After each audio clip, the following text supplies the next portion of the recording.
ദൈവനാമത്തിന് മഹത്വമുണ്ടായിരിക്കട്ടെ. ഇന്ന് ഞാൻ നിങ്ങളുമായി പങ്കുവെക്കുന്നത് ഒരു പ്രഭാത പ്രാർത്ഥനയാണ്. ദിവസവും രാവിലെ ഉണർന്നെഴുന്നേൽക്കുമ്പോൾ 1 മിനിറ്റ് ദൈവത്തിനായി മാറ്റിവെക്കുക. നിങ്ങളുടെ ആ ദിവസത്തിലെ എല്ലാ പ്രവൃത്തികളുടെയും മേൽ ദൈവാനുഗ്രഹം വർഷിക്കും. സൃഷ്ടാവായ ദൈവമേ, ഈ പുതിയ ദിവസത്തെ ഓർത്ത് ഞങ്ങൾ അങ്ങയെ ആരാധിക്കുകയും സ്തുതിക്കുകയും ചെയ്യുന്നു. പാപികളായ ഞങ്ങളെ അന്ധകാരത്തിൽ നിന്ന് പ്രകാശത്തിലേക്ക് നയിച്ച അവിടുത്തെ സ്നേഹത്തെ നന്ദിയോടെ ഓർക്കുന്നു.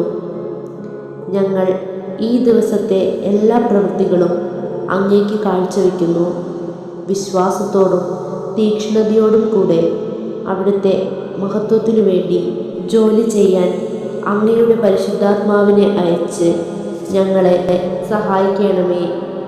ഞങ്ങളുടെ ചിന്തകളിലും പ്രവർത്തനങ്ങളിലും പ്രകാശം വീശി ഞങ്ങളെ നയിക്കുകയും നിയന്ത്രിക്കുകയും ചെയ്യണമേ. നിത്യം പിതാവും പുത്രനും പരിശുദ്ധാത്മാവുമായ സർവേശ്വര, ആമേൻ.